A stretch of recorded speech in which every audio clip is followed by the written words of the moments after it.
Welcome to The Joys of Binge Reading, the show for anyone who ever got to the end of a great book and wanted to read the next instalment. We interview successful series authors and recommend the best in mystery, suspense, historical and romance series, so you'll never be without a book you can't put down. You'll find this episode's show notes, a free ebook and lots more information at thejoysofbingereading.com. And now, here's our show. Best-selling Australian author Tia Cooper lives in a time warp. A postcard perfect village 2 hours from Sydney with 19th century sandstone buildings that take you straight back to the 1830s.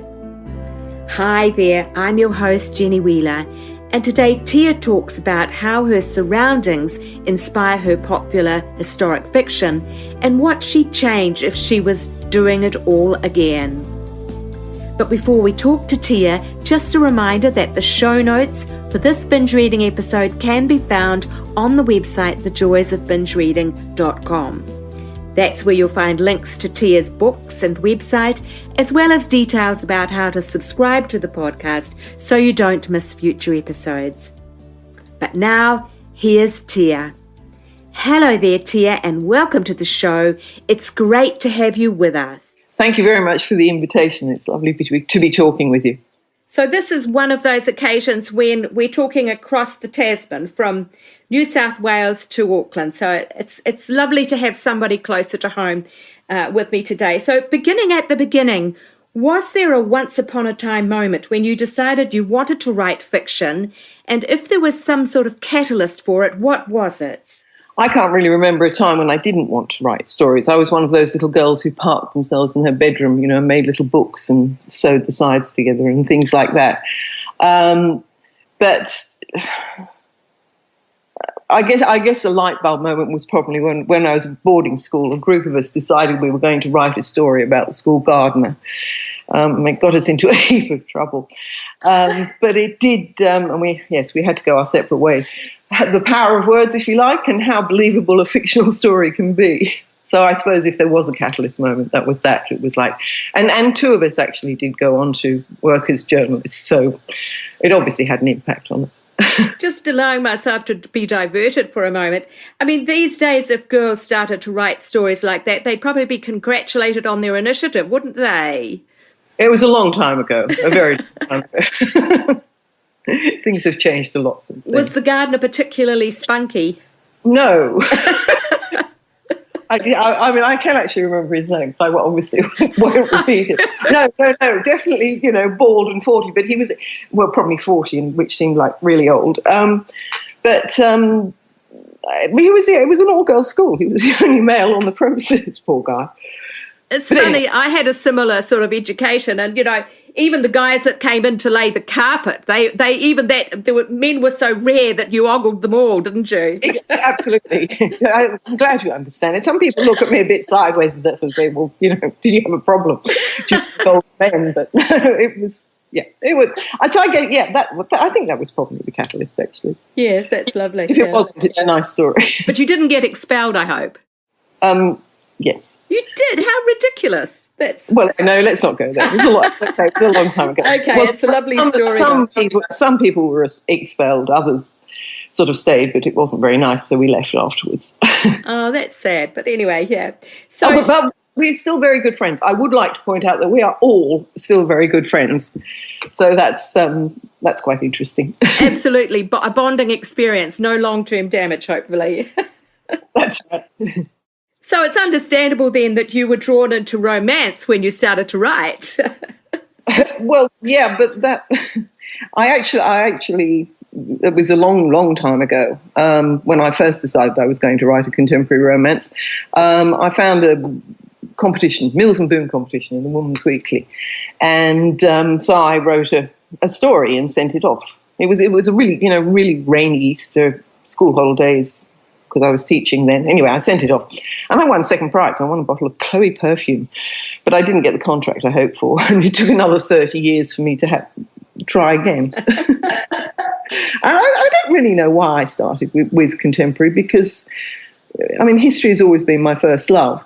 Where the mystery bits come from, I'm not quite sure. That's sort of evolved. But, So I started, perhaps I thought it would be easier to write a contemporary romance. But, yeah, I don't know. So your debut novel was Tree Change, which was a contemporary Australian romance, wasn't it?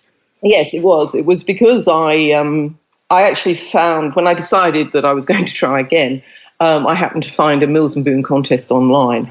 And again, I've no idea why I wrote a contemporary and not. So I wrote the first 3 chapters and shoved it up there and got lots of nice feedback about it, and then went on to finish it off.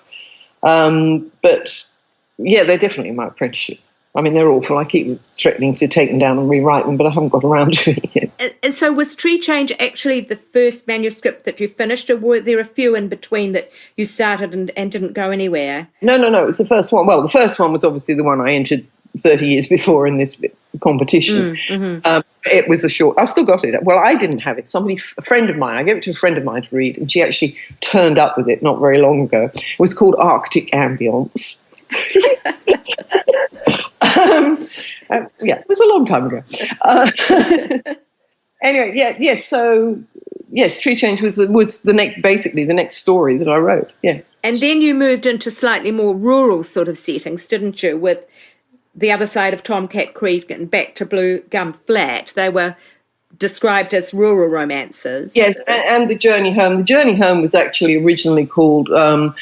Was published by a small e-publisher. It was actually originally called The Protea Boys because it was based on a protea farm, and I had protea farm. So that was. I just suddenly it's easier to write. Write what you know. The old adage. So I wrote The Protea Boys, and then the other 2 sort of spun out of that, and they're very loosely based on where I live. I mean, it's so much easier to set a book in an area that you know really well. Yes, I can understand that. But then you did get drawn into the historical mysteries area, and you've been very, very solidly set in the historical mystery niche for quite some time now. You've now got 12 books to your credit. How did that evolution happen from the romance into the historical mysteries, or the historicals anyway? Well, the first 3 contemporaries that I wrote were published by a small e-publisher in Canada. And then I actually wrote Lily's Leap first, but it wasn't published by Escape. It was published by Escape. But prior to that, I'd written another historical. After that, I wrote another historical called Matilda's Freedom, which Escape picked up, and then they picked up Lily's Leap. So those were the first 2 sort of historicals. But I don't really count those as books. I mean, I suppose I do the e-books. They're 50,000 words. A lot of the other ones are sort of 40 and 50, and they're not. I usually sort of say that I've written 4 books because they're print books and they're significantly longer. But yeah, and the biggest milestone obviously was writing The Horse Thief. Yes. There's a nice story to that. I'll tell you a nice story to that. I'd written it as a 50,000-word book to send to Escape, and I sent it to one of my critique partners, and she sent it back and said, don't be ridiculous, he would have been hung as a horse thief. Or it was called a Studmaster originally. I'm really bad on titles. And of course that sounded terribly raunchy, which it wasn't. Anyway, she said, don't be ridiculous, he would have been hung as a horse thief. So I went and checked it out, and in actual fact he wouldn't have done. The law had been changed by then, but I then finished the story. So that he was arrested, and it ended up at about 90,000 words. And, in that sort of serendipitous way that things happen in publishing, I decided to go to the RWA conference in Sydney, and I pitched it to Sue Brockhoff, because she was the only person with historicals on her wish list. And she wanted Australian stories, and they had to be around 90 to 100,000 words. So it was like, give it a go. And she accepted it, and it took off like a rocket, and suddenly I was writing for Harlequin Mirror. Oh, that's fantastic, yeah. It really was, right place, right time, but that's the way things happen, I think, a lot in publishing. Yes, but you had put in the work beforehand, you know what I mean? It wasn't just all falling into your lap. You'd done a lot of preparation to be ready for it. Yes, I suppose so, and I think I'm not sure that I like this expression, but I think I'd found my voice. I was much more comfortable writing by then. I had a few more stories under my belt. And so what year was The Horse Thief? 2015, or was it 2000? I think it was 2015. It came out in November because it references the Melbourne Cup. So they very kindly brought it out right at the beginning of November, which was very end of October. So, that was a nice bonus. Yes, in terms of publicity. So that obviously was a milestone. What other milestones have there been in terms of the historic fiction? Well, really, that was it. I started. Well, and then I was writing print books, which is what I wanted to do. They were much longer stories, and they take quite a lot of time because there's a fair amount of research in them. And but it was. So I pitched it in the August, and it didn't come out until 15, 16 months later. And in that time, I wrote another one. And then I started another one. And the Horse Thief came out, and I sent the next one to Sue just to see what would happen, basically. And she said, yep, we'll fast-track it. Bong. And it came out 9 months later. And the same with The Currency Lass. Fantastic. So have you got a personal favourite amongst them, or is the one you're working on right now the one you like the best?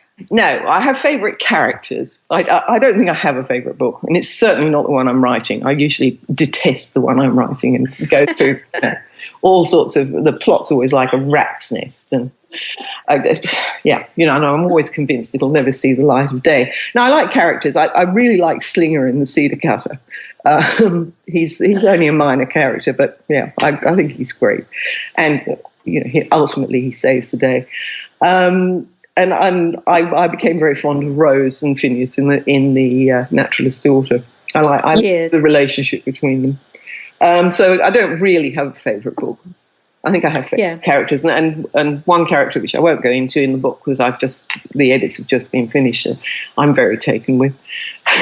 But I think it's more characters. And that's the woman in the green dress, the one that's coming, is it? That you mentioned? Yes.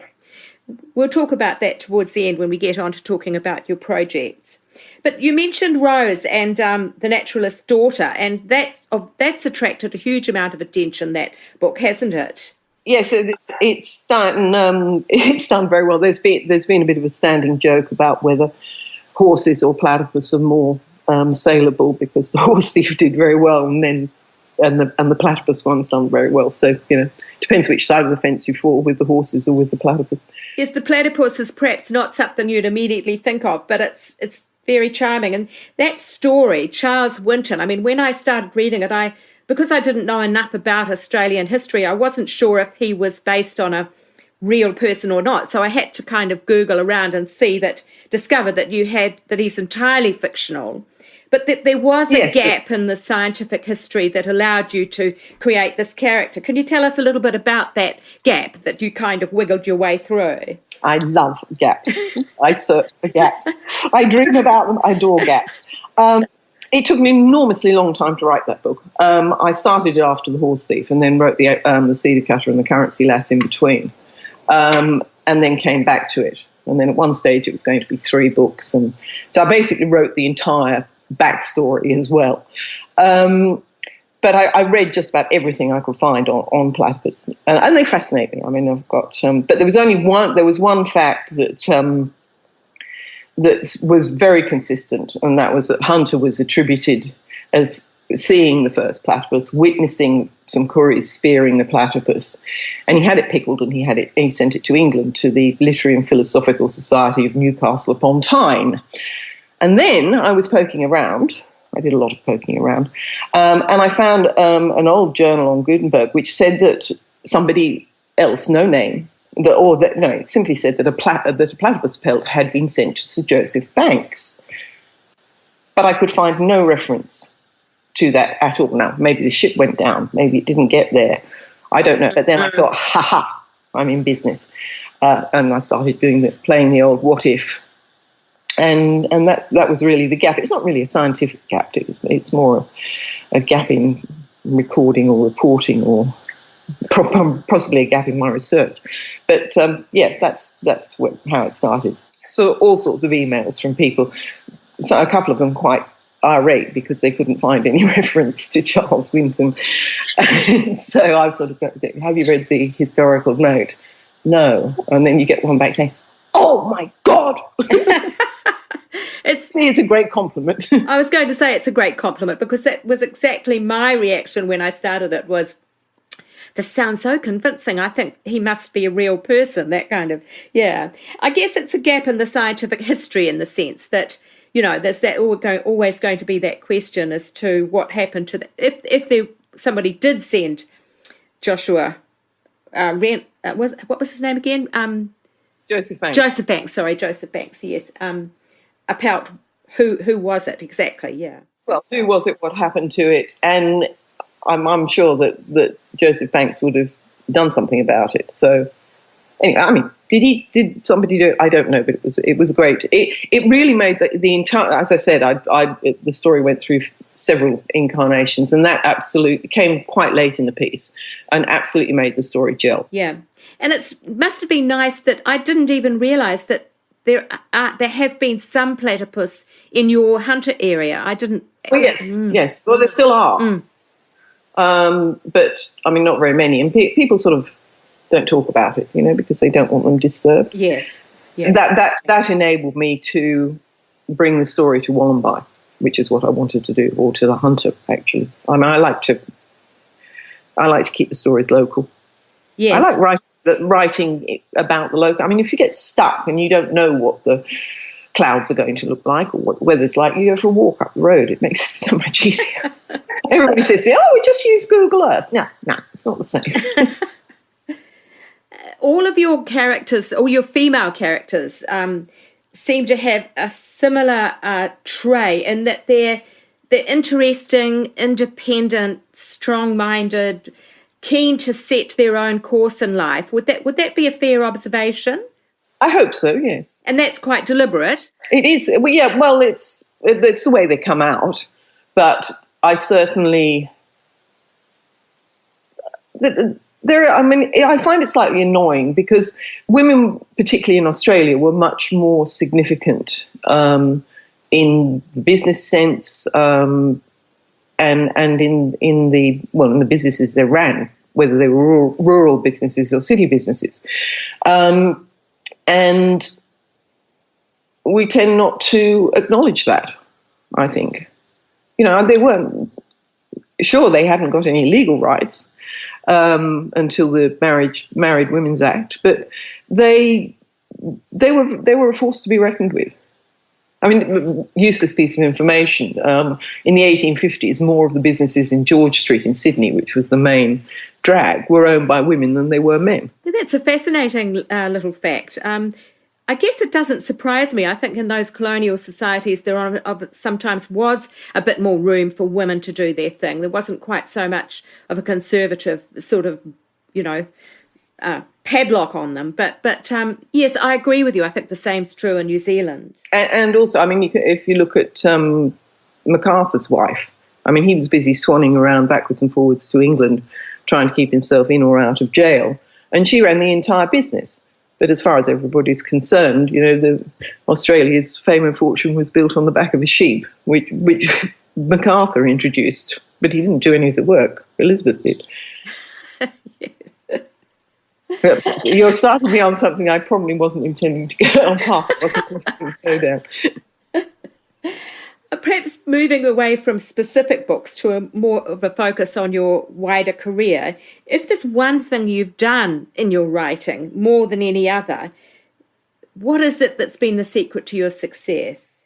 Obviously, having the courage to pitch The Horse Thief, which was horribly terrifying. It was the best thing I could have done. I'm thrilled that. And at that time, Australian historicals weren't the flavour of the month. So it was a bit of a gamble. Well, it was a bit of a gamble on Mira's part too, publishing it. But that's without a doubt the best thing I've done. Actually, there's been a real flourishing in that part of publishing, hasn't there? Both the historicals and the rural romances. There's a whole raft of new female women writers who are writing work that perhaps even a decade ago would have been sniffed at. There is, yeah. But I guess it's, well, back to what I was saying earlier, it's being in the right place at the right time and just having the stars align. Yes, yeah. You've indicated that your entry into writing was delayed by some of the more traditional commitments of a woman's life, family life, parenting, and in your case, a herd of alpacas and a protea farm, which I think is wonderfully colourful. Do you think it's harder for women to establish themselves in writing? Well, first of all, in actual fact, what delayed my writing career wasn't so much the parenting as the sort of financial aspect of things. My husband and I were both teachers, and back in the 80s, you had interest rates around 17%, and one teaching salary didn't cut it, so there was no way I could go and try writing. Plus, there was no self-publishing in those days either. So that I don't think that it's harder for. Well, I didn't even think about it, to be perfect. Maybe in some genres, it's harder for women to establish themselves, and perhaps that's why I chose romance. But I don't remember it being a conscious decision. It was, it was much more a financial decision. Could I make a buck out of this and pay the mortgage, basically, than anything else. Yes. And how have those past experiences, that whole wonderful range of life experience, how's that fed into your work, do you think? Well, I mean, obviously, obviously the alpacas and the protea farm helped, writing rural romances. I've taught from adult to kindergarten, and pretty much all over the place. It depends whether you want the long story or the short story. And I guess I wasn't afraid of writing. The journalist bit goes back a long time. I'd finished at school and I was supposed to be sitting my university entrance exams, and I wanted to be a journalist. I didn't want to be anything else. So I was told, well, you get yourself a job as a journalist and you don't have to sit the entrance exams. So I did. I walked into the local newspaper and got myself a job as a cub reporter. So it's I think that helped me a lot, because it didn't. I didn't fear writing. And tell me, what newspaper was that? Oh, I can't remember. I think it was called the Weekly Post or something like that. It was one of the local syndicated things in England. I mean, I was in England. Oh, okay. So you were in England at that time, yeah. Yes, okay. Yeah. And then 12 months later, there was a massive realignment of all of the newspapers, and I was out of a job. So I ended up going to Teachers College, and I did my degree in English and history. And at the same time, I moonlighted as an editorial assistant. And to cut a very long story short, ended up teaching in India. But that really is another story. And then after I'd done that, the contract was finished there, I kept on going, came to Australia and never went home. But I think any job that you do that involves people helps with writing.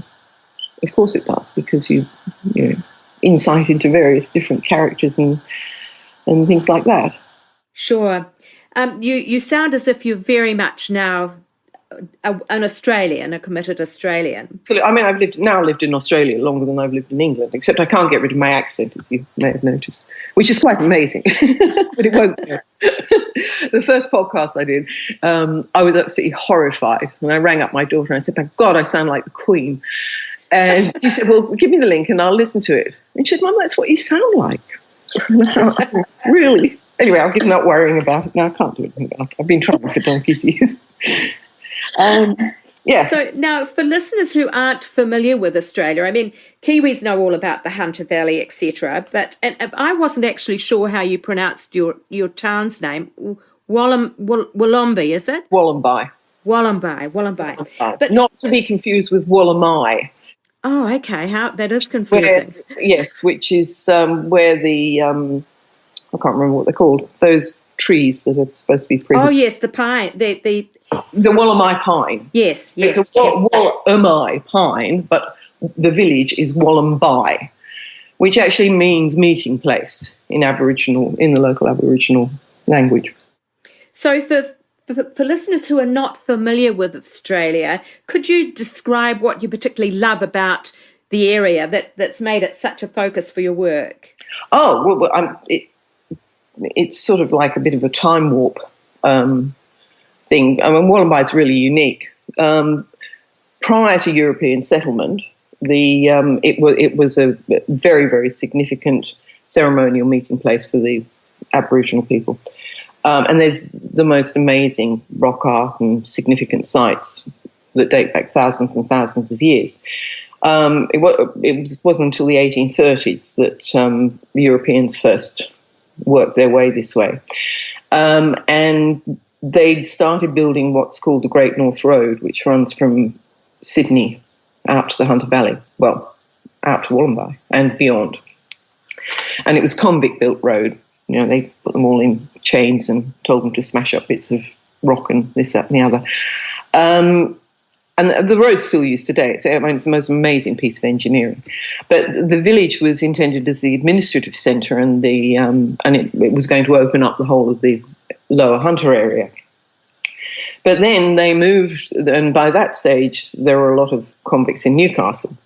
They moved the convicts further north from Newcastle and opened up the entire Hunter area to settlement. But they introduced by then steamships had been introduced, and it was quicker to go from Sydney to Newcastle by sea on a steamship and then up the Hunter River than it was to use the Great North Road. So Wollombi kind of got bypassed, and it's just been left. And I mean, the buildings are, many of the buildings date back to the 1830s. I was doing there's a museum there. I was down there yesterday doing my monthly museum duty, and it's the old courthouse, and it's still exactly the same. Nothing has been done to it. It's a beautiful sandstone building, but it dates back, and it's exactly as it was. Lots of the private houses around here are like that. So it's really easy to write a historical here because, you're surrounded by it. Yes, that sounds gorgeous. Have you been there long? I lived a little further up the road. I moved in 97, I think it was. I moved to a place called Buckety, which is sort of a little bit closer to Sydney than this. And then when I spat the dummy and retired, I had to get rid of my mortgage, so I moved a bit further out to Wollombi. It also has a more of a village feel than the place I was living in, so you can walk down the road and get a cup of coffee. So I've got 100 acres here, which is stuck up on the side of the cliff or the rocks. But I can walk down to the village and get a newspaper or, have a coffee down there, which I couldn't do at the other place. Yes. And there's a pub down there, which is a great meeting place for everybody. Sounds like a lovely community. It is. It's great. It's fantastic. And a lot of my books wouldn't have come to fruition without the Friday night bottle of red wine down at the pub. I sort of rock in and say, "Okay, guys, I'm stuck. What would happen if, or where did this? Anybody know anything? Anybody know where you'll find a platypus? Come over here for a minute, and I'll tell you," that kind of thing. Oh, gorgeous! That's gorgeous. Yeah. Look, turning to Tara's reader, because we're getting to the end of our time together. This series is called "The Joys of Binge Reading," and I see it as providing inspiration for people who might want to look for new things to read.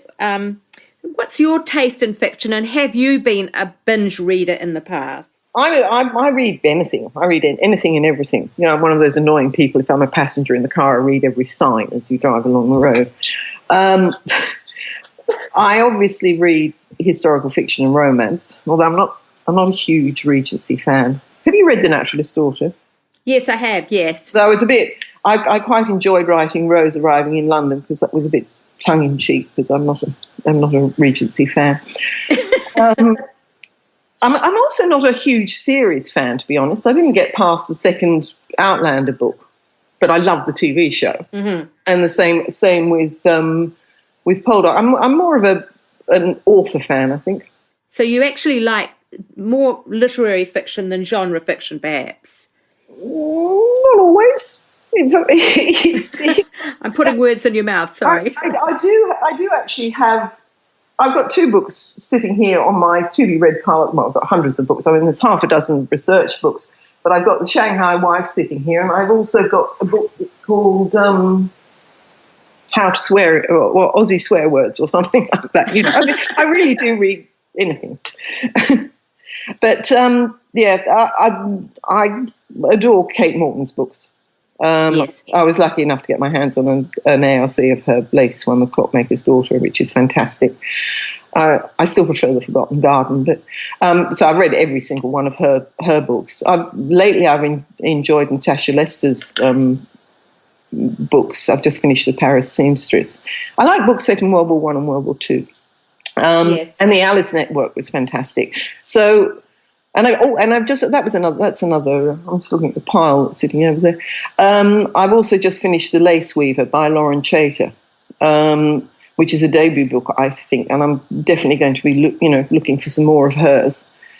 So I think rather than series, I read authors, I think. Yes. And if I like them, if I like the book, I'll go and find the next one or the past one or whatever. I inhale anything by Margaret Atwood. I suppose and Hannah Kent, I liked her books too. Mm. And I'm reading The Book Thief at the moment. Yeah, well, maybe it is going a bit literary fiction, isn't it? I don't know. What's the difference between literary fiction and commercial fiction? There's a huge argument, isn't it? Yes, it is really. Perhaps just the commercial sometimes. Well, I mean, there are obviously crossovers, and I think more and more in this environment there are crossovers because with indie publishing, people have got more flexibility. They're not quite kept within the rules that the trad publishers might want to have imposed. So there's probably even more of a melding of lines than there was before. But most of those you've quoted, I'm not familiar with all of them, but most of them are historical fiction, aren't they? Yeah, they're pretty much. There's a fairly heavy historical bent, I guess. Yes, yeah. And I've read all of Leanne Moriarty's a while back. So. Oh yes, yeah. But, but it's just the flavour of the month. But yeah, most, if anything, towards historical, yes. Look, circling around to the beginning and then back to the end, at this stage in your career, if you were doing it all again, what would you change, if anything? I would have started a lot earlier. A lot earlier. I would have been brave enough. I could. It would have been great fun to have done it much sooner. And so realistically, would that have meant, that you would have had to have committed yourself to 5 a.m. starts or 1 o'clock in the morning finishes, that you'd have to have done it at the beginning or end of the day around your other job? Is that what you would have had to have done? Yeah, I did a course in, what was it called? It was a literacy thing. It was towards my master's while I was still teaching full time. And the only way I could do that was to get up at 4 o'clock in the morning and do it then. I'm not a very good at night. I'm better earlier in the morning if I've got to, or it takes me twice as long at night. But yeah, I suppose I could have done, but I'm not sure that people did in those days. I don't know, but then people didn't have alpaca farms and protea farms while they were still teaching either, did they? I don't know. I wish I'd done it earlier. So tell me, what is next for Tia the writer? We've mentioned the one that you're just finishing and perhaps is in the edit stage at the moment, The Woman in the Green Dress. Can you tell us anything about that one yet? Yes, it'll be out on December the 17th. It's another historical. They do seem to be becoming mysteries. I'm not quite sure how it happened, but this one is even more of a mystery. And it's another dual timeline. I'm really enjoying playing with the dual timeline thing. It's the story of Londoner Fleur Richards, who's it's the end of the First World War, and she's. Oh, why don't I just read the thing from the blurb? It says, a mystery from another era and a distant country draws Londoner Fleur Richards deep into its web in pursuit of an inheritance, the first Australian opal, and a poisonous legacy. And that's all you're getting. That sounds wonderful. I love the sound of opals and legacies. I've just finished the typeset edits, and so an ARC should be winging its way to the reviewers before long, and it'll hit the shops just before Christmas, the same time as the Naturalist Daughter did, December the 17th. And then, oh, go on. Yes, sorry. I was going to say, and you're still with Mirror, are you? Is it? Well, it's now, the Naturalist order came out under the HQ Fiction banner, which is because they were, Harlequin were taken over by HarperCollins. Oh, yes, yeah. Right, so there's Mirror and then there's HQ Fiction. Okay, yes. yes. I think the difference is that there's a little less romance perhaps in the HQ Fiction. Once that's all, well, hopefully fairly soon after the conferences and things, I'll go back to my December 2019 release, which is called The Girl in the Painting. I've written a very, very rough first draft, but I had to put it aside while I was doing the edits because otherwise I get the names muddled up. Yes. Yeah, so that's what's on the card. So I've got the rest of this year and next year sorted out. So that's in first draft stage. So that's another Australian historical? Yes, it is. Yes, it again, they tend to drift a little bit to England occasionally, here and there. There's not a lot of them. I'm just trying to think back. There's a little bit about England in The Girl in the Painting. In Somerset, which is where my family originally came from. But, yeah. So that's what I will be doing.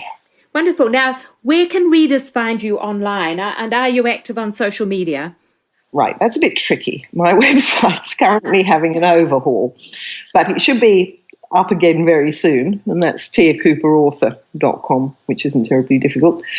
So if anybody wanted to check out my books, I think the best place would probably be if you bung in a search for Tia Cooper, HarperCollins Australia, it brings up an author page there, or on Amazon.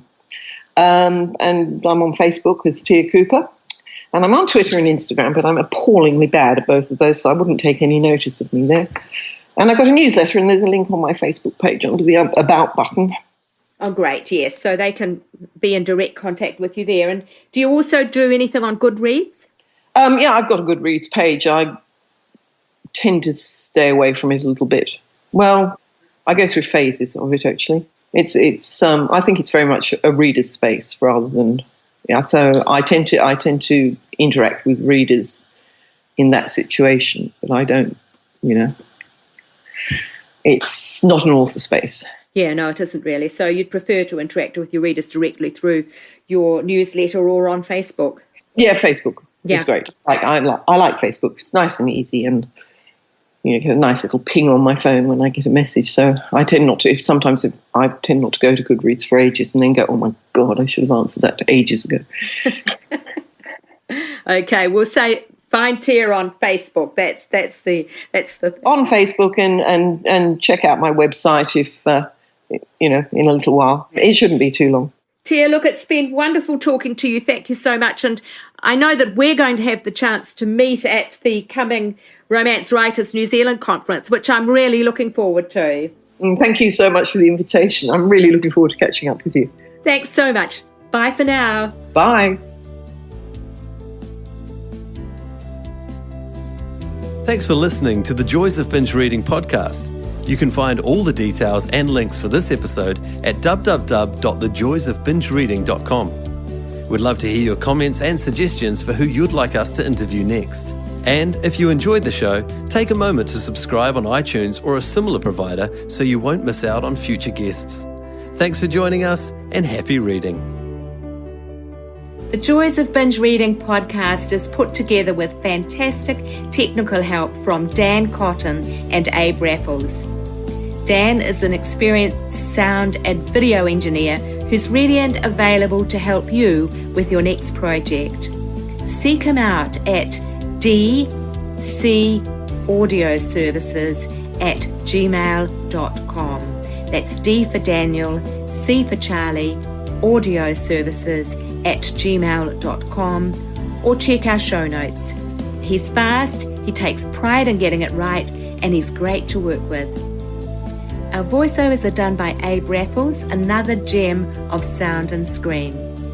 Abe has 20 years of experience on both sides of the camera/microphone, as a cameraman director and also as a voice artist and TV presenter.